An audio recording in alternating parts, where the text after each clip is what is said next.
रंगनाथपुर में शिवा सुजाता दंपति बड़े मिट्टी के घर में रहते हैं। उनका 10 साल का बेटा मोहन है। वो स्कूल जाने वाला है, लेकिन पढ़ाई में बिल्कुल अच्छा नहीं है। वो हमेशा गुस्से में रहता है।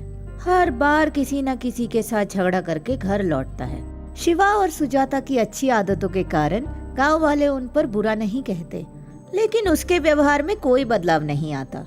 एक दिन शिवा दूसरी तरफ फसल के खेतों की तरफ जा रहा था, तभी जहरीले सांप ने उसे डस लिया। शिवा ने किसी भी तरह से ना डरते हुए आगे बढ़ते हुए कहा, आगे बढ़ने पर किसान मिलेंगे। अगर उनसे क्या हुआ बताऊंगा तो मुझे डॉक्टर के पास ले जाएंगे। ये कहकर थोड़ी दूर चलकर शिवा को उस जंगल में एक जगह बैठा हुआ 10 साल का लड़का सारथी दिखा। उसके मुंह से लार आ रही थी। बहुत मुश्किल से वो बोला, बेटा, मेरा नाम शिवा है। मुझे सांप ने डसा है।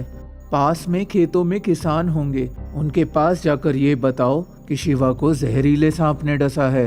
बेटा, तुम्हें पुण्य मिलेगा। ये कहकर वो नीचे गिर गया। सारथी पल भर की देरी किए बिना वहीं से दौड़ लगाया। खेत में काम कर रहे मल्लेश और पप्पू नामक किसानों के पास पहुंचा और हांफते हुए बोला, अरे भैया, शिवा नाम के एक बड़े आदमी को जहरीले सांप ने काट लिया है और वो गिर गया है। उनके मुंह से लार आ रही है। ऐसा कहते ही मल्लेश और पप्पू खेत की मेड़ पर रखी बैलगाड़ी लेकर सारथी के साथ नीचे गिरे शिवा के पास पहुंच गए। शिवा के मुंह से फोड़ा निकलता रहा। शिवा को गाड़ी में लिटा दिया गया। बेटा, तुम गाड़ी में जाकर बैठ जाओ। शिवा को गिरने मत देना। ठीक है बड़े भैया। ऐसा कहकर सारथी गाड़ी में बैठकर शिवा को थाम लेता है। पप्पू और मल्लेश गाड़ी लेकर डॉक्टर के पास ले जाते हैं। अंदर लिटा देते हैं। डॉक्टर ने एंटीवेनम का इंजेक्शन लगा दिया। तुम लोग इसको समय पर ले आए हो। मैंने इंजेक्शन लगा दिया है। जान का कोई खतरा नहीं है। इसको ठीक होने में थोड़ा समय लगेगा। उसके अपने लोग यहाँ रहकर देख सकते हैं। ऐसा कहते ही पप्पू, मल्लेश और सारथी खुशी से झूम उठते हैं। देखो भाई, तुम यहीं रहकर शिवा का ध्यान रखो, ठीक है? हम जाकर उसकी पत्नी और बेटे को भेज देंगे। ठीक है बड़े भैया।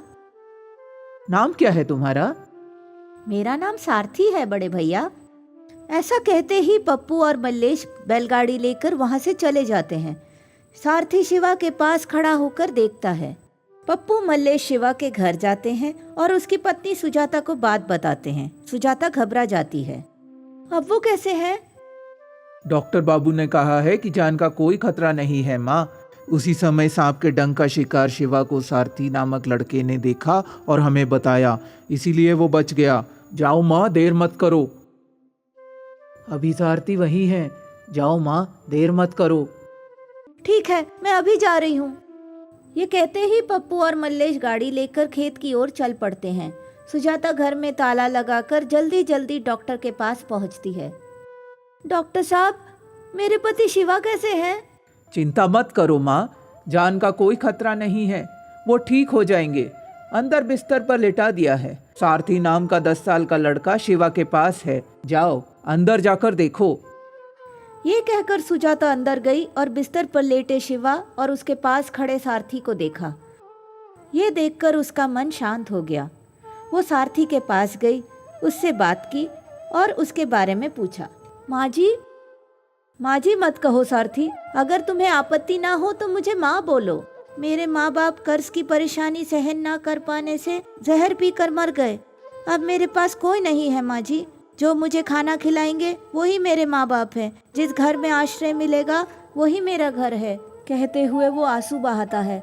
सुजाता को सारथी पर दया आती है। उसे सांत्वना देती है। बेटा सारथी, इस बात का दुख मत करो। अब से मैं तुम्हारी माँ हूँ और वो तुम्हारे पिता। हमारे घर चलो, अब से तुम हमारे साथ रहोगे।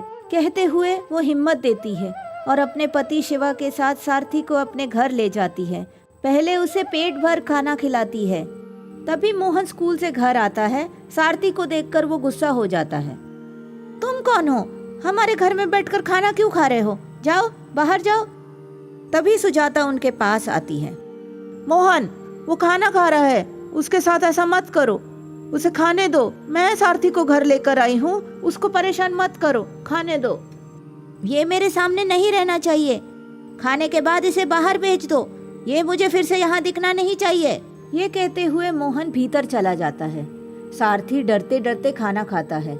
सुजाता मोहन को फिर से आकर झगड़ा करने की चिंता में सारथी के पास ही रहती है। खाना खाने के बाद वो सारथी को शिवा के पास ले जाती है, मोहन के झगड़े के बारे में बताती है। तब शिवा मोहन को बुलाता है। देखो बेटा मोहन, मेरी जान बचाने वाले सारथी के माँ बाप कोई नहीं हैं। अब से हम ही सब कुछ हैं। वो यहीं रहेगा। तुम्हें भाई मिला है, ठीक है ना? मेरी तरफ मत आओ, इतना ही काफी है बस। फिर वो वहां से चला गया। अब उस दिन से सारथी उस घर में सब काम करते हुए मोहन के साथ पढ़ाई करने वाला बन गया। मोहन ने जितनी भी मजाक की, शरारत की, सारथी चुपचाप सहता रहा। ऐसे ही दिन बीतते गए। मोहन और सारथी बड़े हो गए। मोहन अपनी संपत्ति के गर्व में ठग जैसा बन गया, जबकि सारथी समझदारी से पढ़ाई करता रहा और अच्छे अंक लाता रहा। मोहन ने शादी करने का निर्णय ले लिया। सुकन्या नाम की लड़की से उसकी शादी कर दी गई। सुकन्या बहू बनकर उस घर में आई। शिवा और सुजाता को सम्मान देती, लेकिन सारथी को देखकर नाराज हो जाती। उसे खाना नहीं देती, पानी नहीं देती, जो भी बड़ा उससे मिलता उसे गालियां देती। ये देखकर मोहन खुश होता। शिवा दंपति ने कितनी बार सुकन्या को ऐसा ना करने के लिए बोला, लेकिन वो कभी नहीं सुनती। एक दिन सारथी को उच्च शिक्षा के लिए दूर जाना पड़ा। उस दिन शिवा और सुजाता बहुत दुखी थे। नाम के लिए पाले गए बेटे, पर हमारे 5 प्राणों का आधार तुम ही हो बेटा। मुझे पता है माँ, इसलिए मैं कह रहा हूँ कि मैं उच्च शिक्षा के लिए नहीं जाऊँगा। मैं यहीं आप लोगों के साथ रहूँगा। जब हमें पता है कि तुम हमसे बड़ा वृक्ष बन सकते हो, तो हम कैसे तुम्हें आगे बढ़ने से रोक सकते हैं। मेरा आशीर्वाद हमेशा तुम्हारे साथ है। जाओ बेटा जाओ, अच्छी तरह पढ़ाई करो और एक बड़े अधिकारी बनकर वापस आओ। आप दोनों के आशीर्वाद से मैं सफल हो जाऊंगा पिताजी। ऐसा कहकर वो उनके आशीर्वाद लेकर चला गया। इसके बाद से मोहन संपत्ति के पूरे हिस्से को अपने नाम पर लिखवाने का दबाव बनाने लगा। वो गाली गलौज भी करता था। अब करने के लिए कुछ नहीं था, इसलिए शिवा ने पुत्र मोहन को संपत्ति का पूरा हिस्सा लिख दिया। सुकन्या और मोहन खुश हो गए। दिन बीतते गए। बुढ़ापे का समय शिवा दंपत्ति के पास आ गया। सुकन्या उनकी देखभाल नहीं करती थी। सुजाता, मुझे यहाँ रहना अच्छा नहीं लगता। हम कहीं भी जाकर गुजारा कर लेंगे। तुम क्या कहती हो? मैंने आपके कहने का कभी इनकार किया है क्या? बताइए।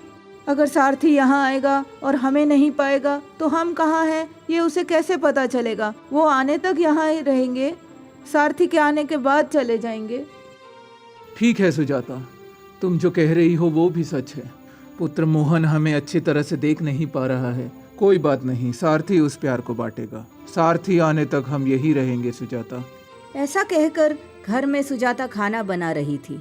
शिवा घर के आंगन में सब्जियों के पौधों को पानी दे रहा था। तब बहू सुकन्या एक बार का खाना बना कर देती थी। वो खाकर वे लोग दिए गए कमरे में सो जाते थे। एक दिन मोहन ने घर में सोने के गहने खो जाने की बात पर सुकन्या को गाली दी। शिवा दंपत्ति को घर के बाहर खड़ा करके गाली दे रहा था मोहन। तभी सारथी खुशी खुशी ये बताने के लिए आया कि उसे गांव के राजस्व अधिकारी के रूप में नौकरी मिली है। घर का माहौल देखकर सारथी दंग रह गया। भैया, ये क्या कर रहे हो? जैसे ही पूछा, शिवा दंपत्ति सारथी को देखकर आंसू बहाने लगे। वो खोए हुए सोने के बारे में बता रहे थे। भैया, सोना कहीं नहीं गया है, इसी घर में है। तुम्हें और भाभी को ये बात अच्छी तरह से पता है, लेकिन बूढ़े माँ बाप पर चोरी का आरोप लगाकर तुम ऐसा क्यों कर रहे हो, मुझे समझ नहीं आ रहा है। कौन है भैया तुम्हारे लिए? अगर तुम्हें समझ में आता है तुम उन्हें ले जाओ। मैं ले जाऊंगा भैया। माँ बाप की महानता क्या है ये कल आप खुद जानेंगे, जब आप माँ बाप बनोगे। चलो बापूजी, चलो माँ, इस घर में हम नहीं रहेंगे, किसी और घर जाएंगे। बेटे ने कसाई की तरह व्यवहार करना शुरू कर दिया है। पाला हुआ बेटा प्यार से गले लगा रहा है। क्या हुआ? क्या हम सारथी के साथ नहीं चलेंगे?